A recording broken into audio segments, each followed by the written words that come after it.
Alrighty, so today I wanted to mess around with Merlin because Merlin is she was bugged. I don't know if you've probably seen already, but apparently, okay, so when you're using like Infinity Merlin in general, she puts on the debuff or like the random gray debuff on each character at the beginning of the game, and then every time you attack with AoEs, single targets, blah blah blah. Whenever you're attacking into enemies, it puts a red debuff on. Once they gain 4 of those.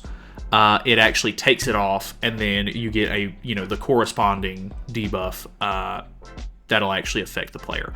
So beforehand, whenever Merlin's passive would actually activate and it would get rid of the 4 debuffs off of them and put the new debuff on, it was supposed to be taking off HP from them because this new blue Merlin, where is it? Right here, 15% something. There's 15% somewhere. Yeah. Inflicts damage equal to 15% of the enemy's remaining HP for each elemental effect removed. So, it is removed due to unique ability, so they're passive, or Holy Relic effect. And because it's Merlin's passive that is actually taking the debuffs off and replacing it with the new debuff, it was supposed to be taking HP off. So that actually is kind of a big deal because beforehand it would basically just be like, okay, if you're going against a melee and he cleanses some debuffs off, fantastic. If you're going up against an Arthur and he removes some debuffs off, fantastic. They lose a little bit of HP. But in this regard, it's better because you kind of need it to. You need to be able to get that extra passive going. So we're going to throw that out first. This out, this out. I don't care if we get evaded. I don't care if we get disabled on Sabnak or anything like that. We're just going hard on AoEs just to put as many stacks on as we possibly can here. And then once they get removed, next turn when we use an AoE to finish putting all 4 of the stacks on, they're going to take, what? 60% of remaining HP?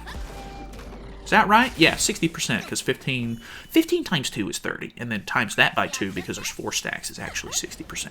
So, mathematician here. Sabnak did not... Oh, did he not put on the hallucination stack? Haha, very goofy of you. Unfortunately, I did not pull... I guess I'll just use this, whatever. And then we can use this into this. So this will actually proc all of the debuffs. Boom. And then they should take a big chunk of damage. Boom.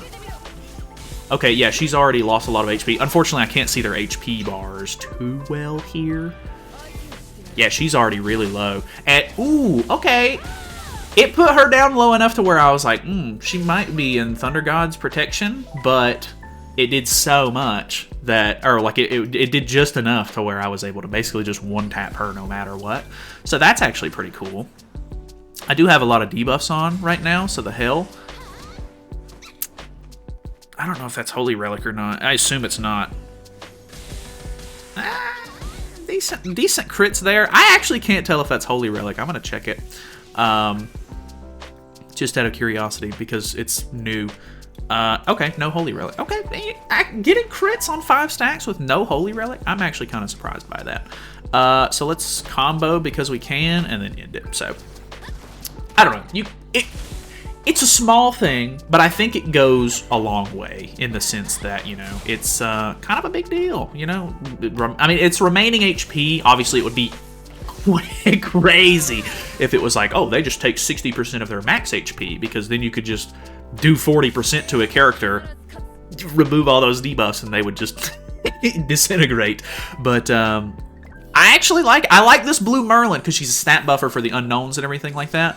And I just think debuffs are cool in general. Unfortunately, they get kind of cucked with cleanses and stuff in this game, but I like this Merlin, so a little bit of help. Okay, really quick load in here, so I don't know what to think. Another bot. I'm okay with it, honestly, because I'm just kind of trying to show this passive off anyway.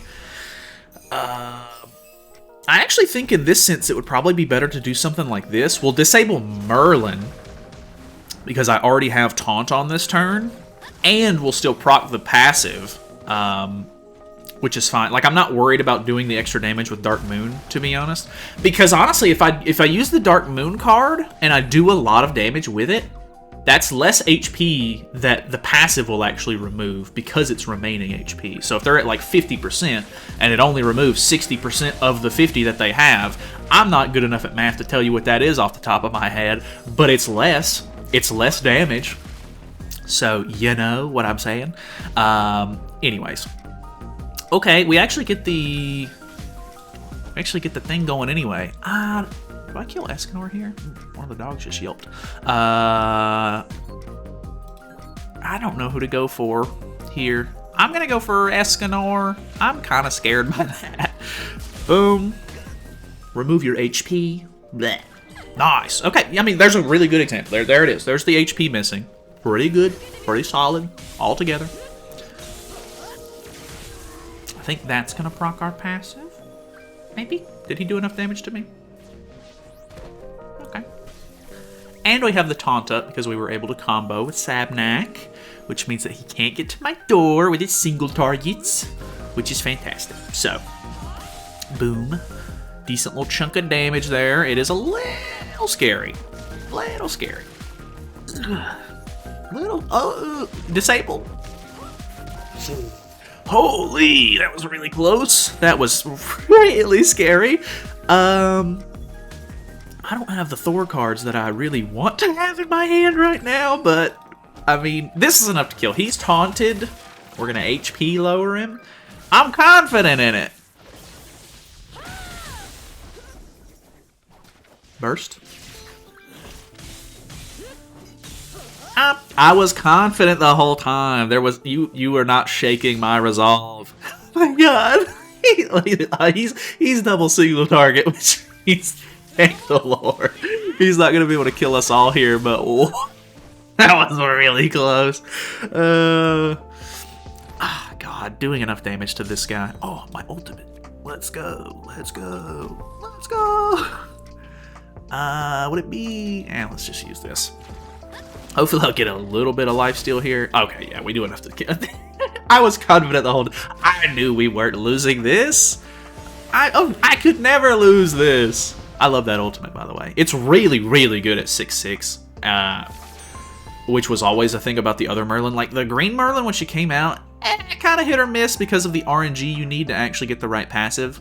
Or, like, the right debuff proc and everything. But, like, the ultimate would just go stupid hard at 6/6, like most ultimates. So, either way, the dogs are barking. We're queuing back in. I gotta close the door. Alright, what do we got? Unknown team with tier. Little scary, I gotta be honest with you.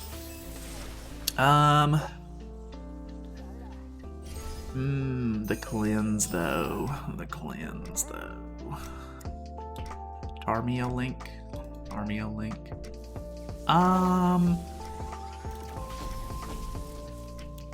Do I send it? I send it.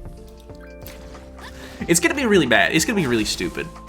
Okay, decent chunk of damage. Probably should have comboed with Sabnak, I'm gonna be honest. Oh, he's stunned anyway. It's okay though. Since he got stunned, I'm not worried because I'm like with him having that low of HP. Yeah, I probably would have been worried. I forgot. Level 2. Oh, well, he ranked up, so of course. Oh, he has a... Yeah. Okay. What am I even worried about? Geared PvP is crazy. Ooh, combo and everything is crazy. Combo's crazy. Combo's crazy. Alright, so we're gonna stun tier again. He dies? Nah, probably not. That is the one thing about Sabnak. I mean, she does good damage, don't get me wrong. But it's just not quite there. Now it kills tier. Bye-bye. Okay. It just kills me every time when you just see a character standing there in their stance and then they just evaporate into the atmosphere. It's just so funny to me, but that actually that kind of worked out well, might I say. Honestly, I don't think Thor would have died there if we didn't proc the passive with the double AoE there on the second turn. She lost 60% of her remaining HP, and then the Thor extra damage was enough to kill her. So it's kind of a big difference. You know what I mean? You know what I mean? Okay. Technically, I would need to do 2 more matches. We'll see. I'm in Challenger, so I'm not expecting the best matches.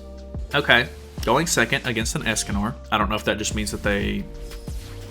395 could actually be a real player. Extra card with Thor, which is good, because that's going to merge, and then this is the card that I want after the passive is proc. Okay. Stancing, which is good, because I'll do extra damage to him. I'm not confident enough to say, like, oh, I'm going to proc my passive with this, but we'll see. I also need to see if he's the one that ends up getting the I assume, because we're in geared PvP, he'll have the lower HP, which means that he'll get stunned out of this. We'll see. He does, which means that I need to attack with Thor first, or else he's not going to have the Tauntaun for the extra damage. 184. I was kind of hoping for a little bit more, but it is what it is.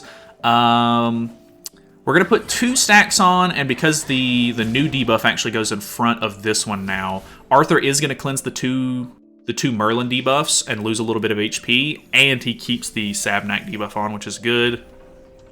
He can only use single targets with these 2 characters. Yeah, I was about to say it doesn't matter because debuff card, not attack card with Arthur. So it is what it is. Tanking pretty good. Yeah, tanking pretty good. Is that Thunder God's protection? It's not. Okay. There's probably no chance that I deal enough damage. Do I?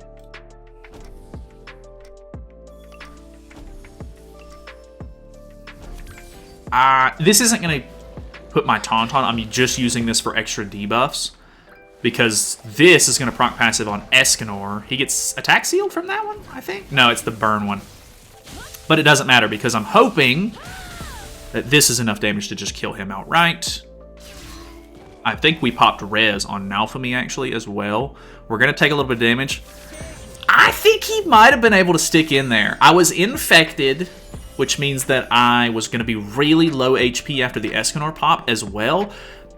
He would have had decent Nalphamy stacks, I think. You know, depending on the hand that he got, he could have drawn Stance into a decent attack card. I don't know. Maybe I'm giving a little bit too much props to Nalphamy. He is a bit outdated. He's basically just a support with the Stance, honestly. But, you know, under the right circumstances, his card can actually do a really nice chunk of damage. So I'm going to throw one more in, just because, you know, 5 matches and all. So far, I'm actually happy with how this is going. Okay, going first. So this one's a bot. I expected that going into Challenger, honestly. I'm just glad that the previous guy was an actual real player. That was beneficial. Unfortunately, AoEs in this sense are not the best, because Percival's on the front line. So these are going to do extra less damage, but Percival will actually take more damage for us. Arthur's going to stay stunned, which is kind of nice, but he doesn't have his passive procced anyway, so I'm not super worried about it just yet. Really good seal there. All he can do is Escanor single target me, which is very, very good, because Sabnak is pretty much made to take that. Evasion, though, so it doesn't even matter. So he is going to proc his passive next turn, but I'm going to go ahead and remove these stacks. And I don't have any of my passive procced yet. Not sure if I can kill Escanor here, but I'm going to go for it. I mean, he can't have Tarmio Link on or anything, so he's going to get stunned. He's also going to take damage. Really low damage. Oh, the Percival is also soaking up some of that as well, I think. So we get rid of him, depending on the passive. Yeah, not actually too bad. I'm still scared of the Arthur AoE, which is probably going to be an issue. But, ooh, yeah, this is going to be a really big issue, I think. Because that's not going to give me Thunder God protection. That's going to give me Thunder God protection, though. An unfortunate series of events. For him. Not for me. Call the cops. But not for me. Yeah. Okay. Boom. Gets rid of him. That's unfortunate because I think he soaked up a little bit of that AoE damage. Has taunt. Extra damage. Boom, boom, boom. 749 is stupid. That's stupid high. 1.24. Yikes. Anyways, I actually am a big fan. I know that it's kind of a smaller thing, but the stat boost that you get from having her on the team, really nice. The extra damage that they're going to take from proccing the passive actually comes in handy quite often, I think. Is it worth going in on her banner? Probably not. I'm going to be honest. Like, she's okay. She's a good unit. But there's just so much going on right now. Like, if you had to summon for Sabnak, or, like, if you just want to be in the unknown team, like, you had to summon for Sabnak, Merlin came out. Yeah, Merlin's cool and all, but you also really need Thor if you want to use the best unknown team at this point. And there's just other options that you can use if you were lucky enough to be part of the collab. Vitoria is a great option on the team. Hell just got a Holy Relic, so she's a decent option on the team. There's just other options. If you have Gother, then, you know, you can try to go first or just go for, like, the rank up plays, which are ridiculous. So having to spend 600 to get this character, probably not the best, let's be honest. I don't think that the bug that was, like, plaguing her getting fixed is maybe enough to really warrant you spending 600 gems on her. But if you already did summon for her, or you just like the character or whatever, I do think that it made a pretty big difference. So that is very, very nice. So either way, thank you guys so much for watching. Let me know your thoughts and opinions on the Merlin, of course, because I am interested to hear, because I actually really like the unit. I think that she's awesome. And that's it for me. So I don't know. I think this is going out on Monday. News will come out. The news would have come out already this morning, I guess, because it's like Sunday night, blah, blah, blah. But either way, we should be seeing the half anniversary banner, or like the half festival banner on JP on Wednesday, so 2 days from this going out. So we'll see how that goes. I'm kind of interested. I don't know what to expect yet. If it's more unknown support, it's going to be insane. I really hope that it's for a different team, to be honest, because, like, I like the unknowns getting all this support, don't get me wrong, but it's been 3 back-to-back banners of unknown support, and boy, oh boy, I would really like some variety. So either way, thanks so much for watching. Hopefully you guys enjoyed it. Subscribe if you haven't. I'll see you guys tomorrow.